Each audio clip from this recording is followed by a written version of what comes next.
Hello guys, PCS preparation के online platform में मैं प्रिया आपका स्वागत करती हूँ। कल हम लोगों ने सिलेबस वगैरह तो सारा कंप्लीट कर लिया था। आज हम सेशन की शुरुआत करते हैं। आज पहली क्लास है सीरीज़ शुरू करने की। तो इतिहास से हम लोग शुरू कर रहे हैं और आज पहला चैप्टर लेते हैं। पहले चैप्टर जिसका नाम है प्राचीन भारतीय इतिहास के स्रोत, और ये पार्ट 1 है। इसमें हम 20 क्वेश्चन देखेंगे और इसी क्रम में सीरीज़ को चलाएंगे पूरा। इसी से पूरा सिलेबस कंप्लीट करेंगे एमसीक्यू के फॉर्म में। मैंने आपको स्टार्टिंग में ही बता दिया था कि कैसे चीज़ों को कंप्लीट करने वाले हैं। तो हो सके अगर आपको क्लास अच्छी लगे तो नोट्स बनाते जाइएगा, और क्लास अच्छी लगे तो प्लीज़ लाइक करिए, सब्सक्राइब करिए। Thank you. तो देखते हैं, ये पहला क्वेश्चन है। लिखा है प्राचीन भारत में मेहरगढ़ क्या है। तो अच्छा देखिए, पढ़ रही थी तो टिक लगा हुआ है, ठीक है, तो डोंट वरी, उससे कुछ नहीं होने वाला है। तो देखते इसका आंसर है पहले कि बोलन घाटी में एक नवपाषाण स्थल है। ये इसमें यही वाला सही है।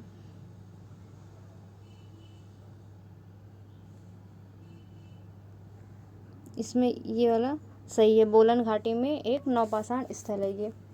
तो इस मेहरगढ़ के बारे में थोड़ी सी जानकारी ले लेते हैं कि ये पाकिस्तान के बलूचिस्तान में स्थित है। कहाँ पे स्थित है, पूछ ले किस कंट्री में स्थित है, तो पाकिस्तान में स्थित है, बलूचिस्तान प्रांत में।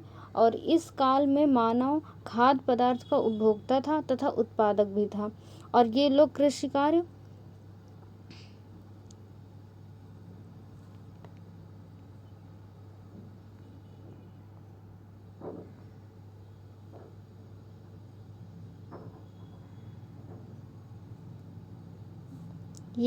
कृषि कार्य तथा पशुपालन से पूर्णतः परिचित थे। पशुपालन से पूर्णतः परिचित थे। तो इसने इस क्वेश्चन में इतनी जानकारी इम्पोर्टेंट है, आप लोग ये लिख लीजिएगा। और यहाँ के मानव खाद्य पदार्थ के बारे में अच्छे से जानते थे, वो एक्सपोर्ट भी करते थे। और फिर नेक्स्ट क्वेश्चन, इस क्वेश्चन में इतने इम्पोर्टेंट है, आप लोग याद रखिएगा। सेकंड क्वेश्चन देखते हैं। सेकंड क्वेश्चन है कि सम्राट अशोक के राजा देशों का सबसे पहले विकूटन या डिसाइफर किसने किया। तो जेम्स प्रिंसिप ने किया था। कब किया था, 1837 ईस्वी में किया था। 1837 ईस्वी में किया। गिरनार का अध्ययन जब कर रहा था, ये कौन है, प्रिंसिप गिरनार जो अभिलेख है उसका अध्ययन कर रहा था। तो उसमें उसने दो चीज़ों का पता लगाया। एक है पियदसी ऐसे लिखा हुआ है, पियदसी, और एक पियदसी, और इसका मतलब होता है सुंदर मुख वाले राजा। और सम्राट ये एक वर्ड है, इसकी भी खोज इसने इसी अभिलेख में की थी, सम्राट की। और सबसे पहले ये गिरनार अभिलेख ब्राह्मी लिपि में लिखा हुआ है, जिसको इन्होंने पढ़ा था, जेम्स प्रिंसेप ने। नेक्स्ट क्वेश्चन,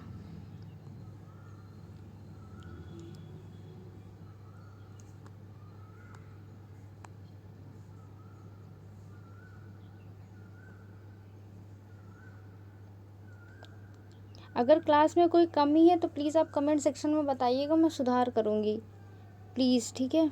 आप बताइएगा ज़रूर कि ये कमी है, ये सुधार करना चाहिए। थर्ड क्वेश्चन है कि प्राचीन भारत में निम्नलिखित पुस्तकों में से किस एक में शुंग राजवंश के संस्थापक के पुत्र की प्रेम कहानी है। तो आंसर है मालविकाग्निमित्रम। इस बुक को लिखा किसने था, तो कालिदास जी ने लिखा था।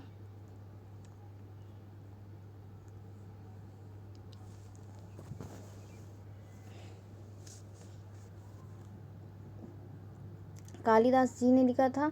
शुंग राजवंश के संस्थापक के पुत्र ये जिनकी प्रेम कहानी है उनका नाम था अग्निमित्र, और इनकी जो प्रेमिका थी वो मालविका नाम था उनका, और वो इन्हीं के राज्य की नर्तकी थी। ये कालिदास का प्रथम नाटक है, मालविकाग्निमित्रम।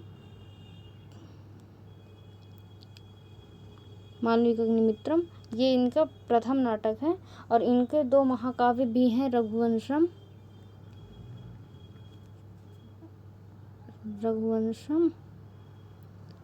एक था, और एक है कुमार संभवम।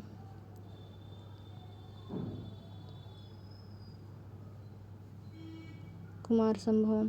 अभिज्ञान शाकुंतलम भी इन्हीं की है, ये भी बहुत इंपॉर्टेंट है, एग्जाम में बन जाता है कि ये किसकी रचना है, तो आप लोग थोड़ा सा ध्यान रखिएगा। 4th नंबर क्वेश्चन देखते हैं। पुरातात्विक अवशेषों के अध्ययन के संदर्भ में कौन सा कथन असत्य है? पहली बात तो जहाँ पर असत्य दिख जाए या ये पूछ ले कि इसमें से ये चीज़ नहीं है, तो वो आप पहले हाईलाइट करोगे। पेंसिल पेन जो भी आप लेके बैठते हो पहले हाईलाइट करोगे, नहीं है, असत्य है, क्योंकि हम फ्लो में पढ़ते हैं और फिर क्वेश्चन गलत हो जाता है। तो उस पर आप हाईलाइट करिए ताकि आपकी बार बार नज़र जाए कि इसमें पूछ क्या रहा है। तो इसमें पूछ रहा है कि कौन सा कथन असत्य है। तो फर्स्ट ऑफ ऑल दिया है कि आर्कियोलॉजी प्राचीन काल के लोगों के भौतिक जीवन के बारे में जानकारी देती है, तो ये सही है एकदम।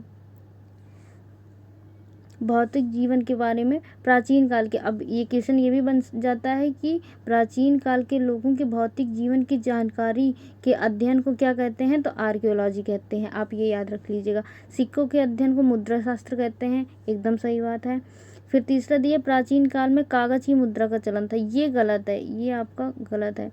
प्राचीन काल में कागज की मुद्रा का चलन था, ये एकदम गलत है। और फिर चौथा दिया रेडियो कार्बन जैविक पदार्थ के काल निर्धारण की विधि है, पदार्थ की काल निर्धारण की विधि है, ये वाला भी एकदम सही है। देखिए आर्कियोलॉजी का मतलब होता है लोगों के भौतिक जीवन की जानकारी। अच्छा ये पता किसमें से करते हैं, तो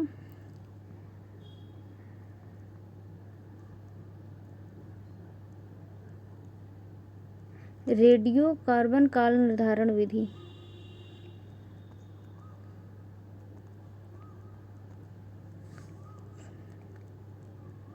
इसमें जिस चीज़ का यूज़ होता है उसको बोलते हैं C14।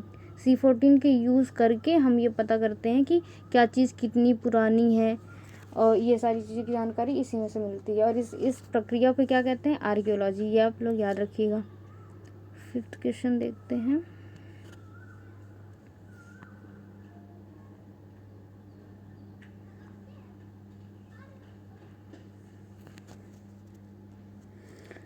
लिखा है अभिलेखों के प्रकार के संदर्भ में कौन सा कथन सत्य है, सही है पूछ रहा है, पहली बात हाईलाइट करिए। और फिर इसमें 3 ऑप्शन दिया है कि सम्राट अशोक के अभिलेखों में जनता और अधिकारियों के लिए राज्यादेश जारी किए जाते थे, सही है। बौद्ध जैन एवं वैष्णव संप्रदाय के आनुष्ठानिक अभिलेख बनवाए थे, सही है। और तीसरा प्रयाग प्रशस्ति राजाओं के गुण और कीर्तियों की प्रशंसा के अभिलेख का उदाहरण है, ये भी एकदम सही है। अच्छा देखिए अभिलेख के प्रकार के बारे में पूछा गया है, तो ये अभिलेख के प्रकार ही हैं। सम्राट अशोक के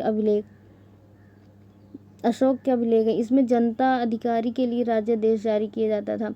फिर अनुष्ठानिक अभिलेख इसको बोलते हैं, सेकंड वाले को अनुष्ठानिक अभिलेख बोलते हैं, इसमें बौद्ध जैन वैष्णव धर्म के बारे में बताया गया।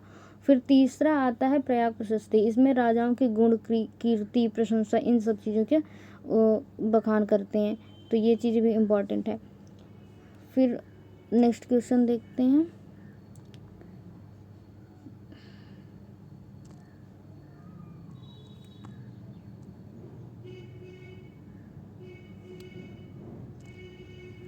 नेक्स्ट क्वेश्चन है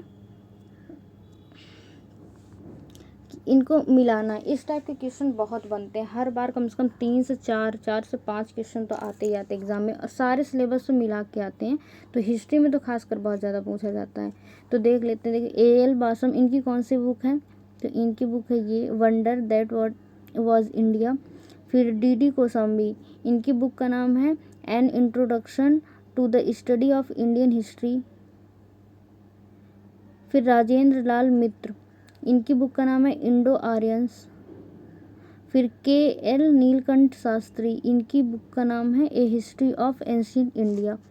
तो देख लेते कौन सा सही है। A.L. बासम सेकंड, ये है। पढ़ रही थी तो सारा कुछ टिक लगा ही हुआ है, ज़्यादा मेहनत करने की ज़रूरत नहीं है।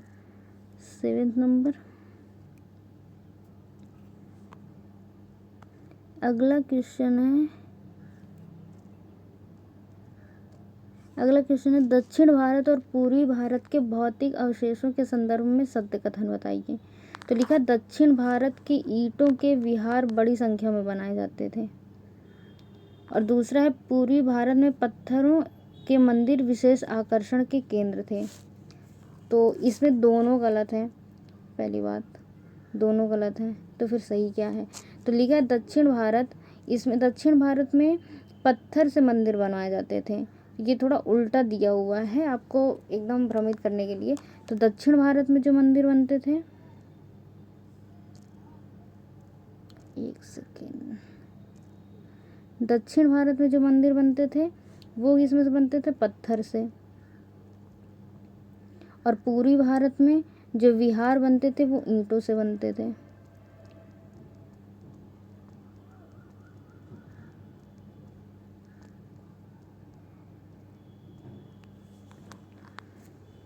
आप लोग ये सब चीज़ें नोट डाउन कर लीजिएगा, नहीं बाद में आप भूल जाओगे। नेक्स्ट 8वां क्वेश्चन,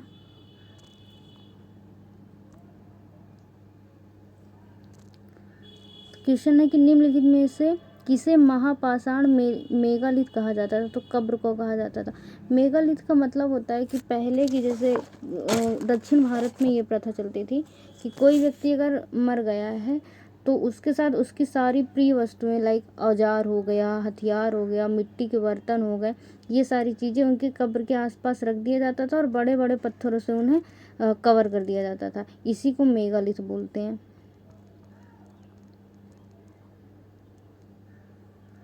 ये क्वेश्चन मोस्ट इम्पॉर्टेंट है, आप लोग ध्यान दीजिएगा।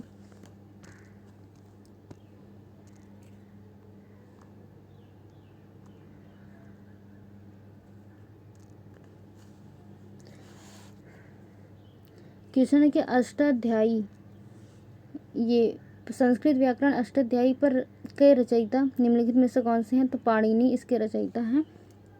इन्होंने 6 से 6वीं शताब्दी से लेकर 5वीं शताब्दी ईसा पूर्व, 6वीं शताब्दी से 5वीं शताब्दी ईसा पूर्व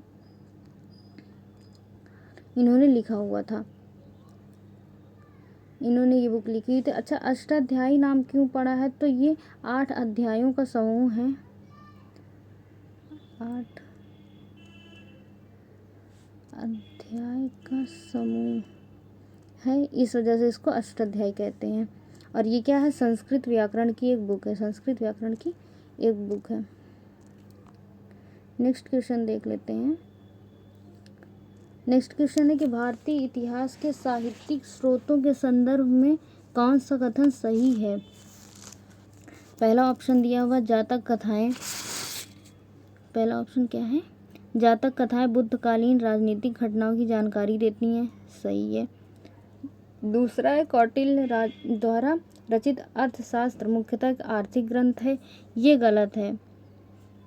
फिर तीसरा है कालिदास की रचनाओं में गुप्तकालीन उत्तरी और मध्य भारत के सामाजिक जीवन की जानकारी मिलती है।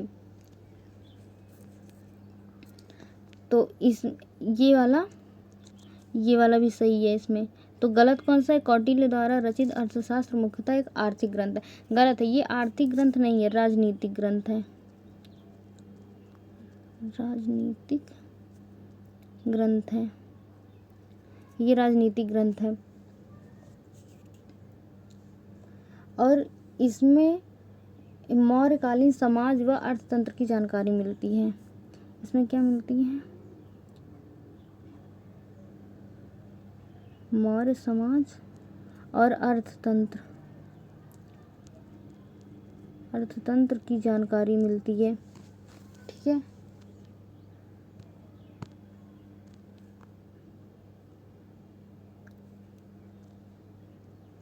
लिखा है अभिलेख के संदर्भ में निम्नलिखित कथनों पर विचार कीजिए। तो पहला ऑप्शन है कि इनका अध्ययन पूरा लिपि शास्त्र पेलियोग्राफी कहलाता था। और दूसरा है अभिलेख और प्राचीन दस्तावेजों की तिथि का अध्ययन पूरा लेख शास्त्र या पूरा लेख विद्या या एपिग्राफी कहलाता था, एपिग्राफी कहलाता था। तो देखिए इसमें ना दोनों गलत है। पूछ रहा है कि कौन से निम्नलिखित कथन पर विचार कीजिए कौन सा सत्य है। तो ना तो 1 ना तो 2, डी नंबर इसमें का सही हो जाएगा। ठीक है। और अच्छा ये बता देते हैं इसको कि ये जो दिया हुआ है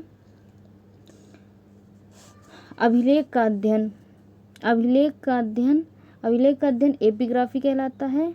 अभिलेख, ये मैं लिख देती हूँ, अभिलेख वाला एपिग्राफी, एपिग्राफी कहलाता है। और पुराने दस्तावेज की प्राचीन तिथि, इसका अध्ययन पेलियोग्राफी कहलाता है।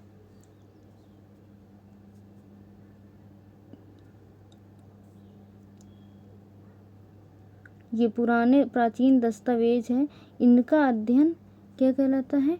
Palaeography, palaeography.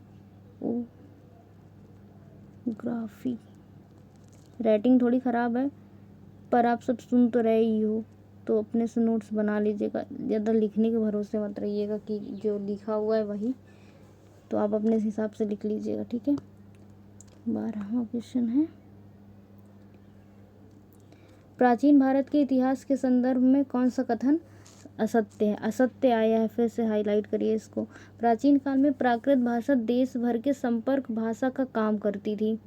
प्राचीन काल में प्राकृत भाषा देश भर की संपर्क भाषा का काम करती थी।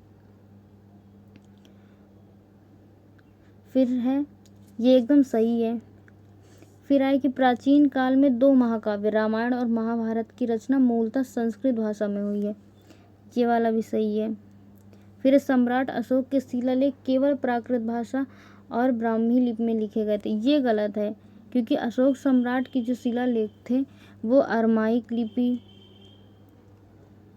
अरमाइक, खरोष्ठी, यूनानी, ब्राह्मी, प्राकृत भाषा कई भाषाओं में लिखी गई थी।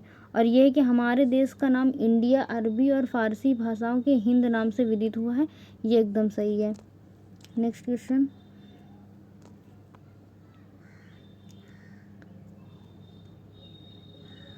देखिए, भारतीय इतिहास के साहित्यिक स्रोतों के संदर्भ में निम्नलिखित कथनों पर विचार करें।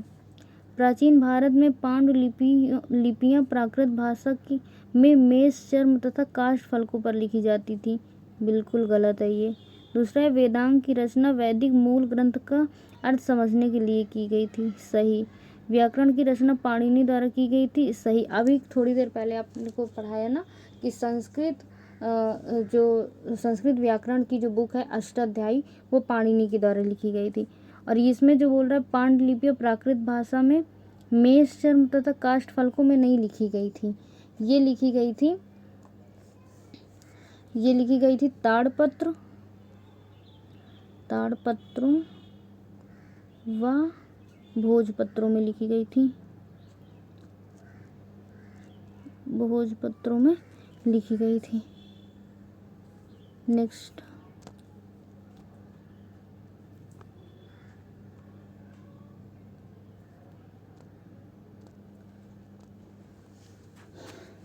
क्वेश्चन है कि निम्नलिखित में से वैदिक साहित्य का सही क्रम कौन सा है? तो इसमें यही सही है। इसे आप देखिएगा, वैदिक संहिताएं हैं, फिर ब्राह्मण है, फिर आरण्यक है, फिर उपनिषद है।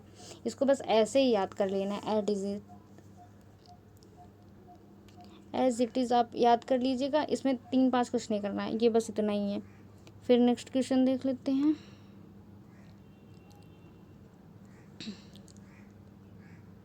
लिखा हुआ है कि निम्नलिखित में से कौन सी लिपियां अशोक के अभिलेख में प्रयुक्त हुई हैं? देवनागरी, अरमाइक, ब्राह्मी एवं खरोष्ठी।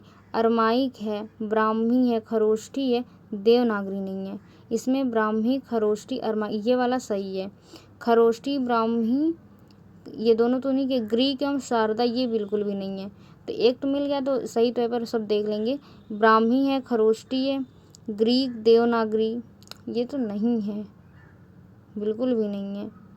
तो कौन सा सही हो गया? सेकेंड वाला, ब्राह्मी, खरोष्ठी एवं अरमाइक लिपि में ये क्वेश्चन बनता है। अच्छा, अभी मैंने पहले ही पढ़ा है कि इसको पढ़ा किसने था सबसे पहले? जेम्स प्रिंसेप ने। कब पढ़ा था? 1837 ईस्वी में।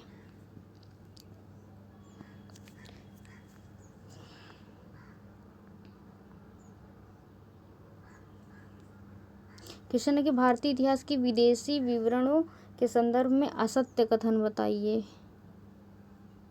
असत्य कथन पूछा है। तो पहला है कि सांद्रोकोत्तस नाम चंद्रगुप्त मौर्य के लिए प्रयुक्त किया जाता था। सही है ये। इसके बाद मेगस्थनीज अशोक के दरबार में दूत बनकर आया। गलत है। मेगस्थनीज चंद्रगुप्त मौर्य के दरबार में आया था। चंद्रगुप्त मौर्य के दरबार में आया था। थर्ड ये गलत हो गया, असत्य पूछ रहा है। और फिर इसके बाद वेनसांग हर्ष के शासनकाल में भारत आया। सही है। फायान और वेनसांग बौद्ध धर्म का अध्ययन करने भारत आए थे। सही है ये। एक ये वाला गलत है। मेगस्थनीज अशोक के दरबार में दूत बनकर आया था, नहीं चंद्रगुप्त मौर्य के दरबार में आया था।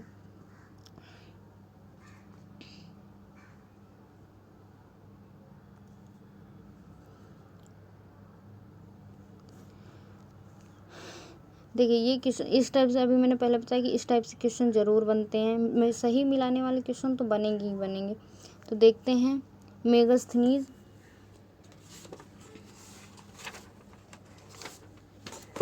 मेगस्थनीज की बुक है इंडिका। कहाँ पर है इंडिका? ये है। टालेमी इनकी बुक है जियोग्राफी। प्लिनी इनकी बुक है नेचुरल हिस्टोरिका। और वेनसॉन्ग इनकी बुक है सीयू की। ठीक है। कौन कौन सा? मेगस्थनीज, इंडिका, थर्ड ये वाला है। ठीक लगाया तो है, यही वाला सही है। Next question.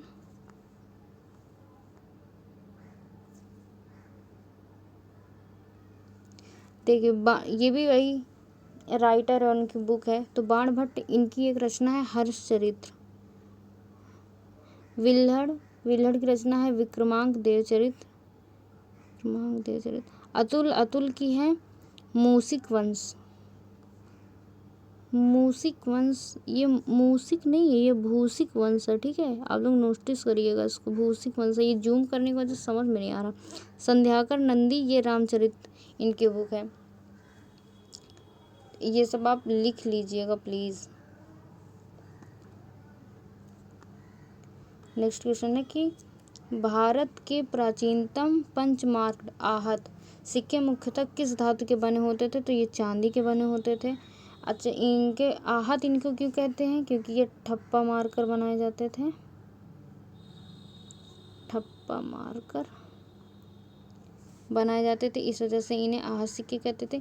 इनमें कुछ चित्र बने रहते थे, चिन्ह, जैसे बना रहता है पेड़, और बना रहता है मछली, और बना रहता है सांड, और बना रहता है हाथी, और बना रहता है अर्धचंद्र।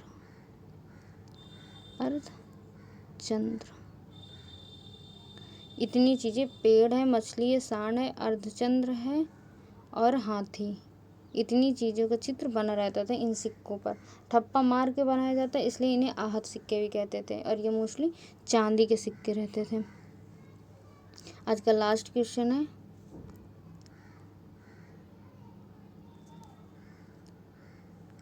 हमारा कि आरंभिक पूरा पाषाण युग के संदर्भ में निम्नलिखित कथनों पर विचार कीजिए। और कौन सा सही है ये पूछ रहा है। पूरा पाषाण युग का आदिम मानव खंड संग्रह पर जीवन निर्वाह करता था। ये सही है। इस युग में औजारों में विदारणी और खंडक शामिल थे। सही है। इस युग के निवास स्थल के अवशेष सोहन नदी घाटी में पाए गए। ये भी सही है। तो कौन सा ऑप्शन हो जाएगा? डी नंबर हो जाएगा। 1 2 3 तीनों सही है। सही वैसे पूछ रहा था, तीनों सही हैं।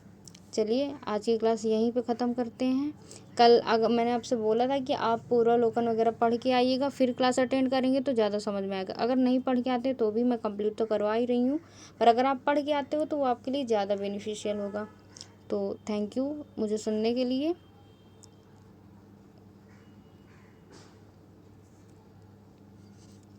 जय हिंद।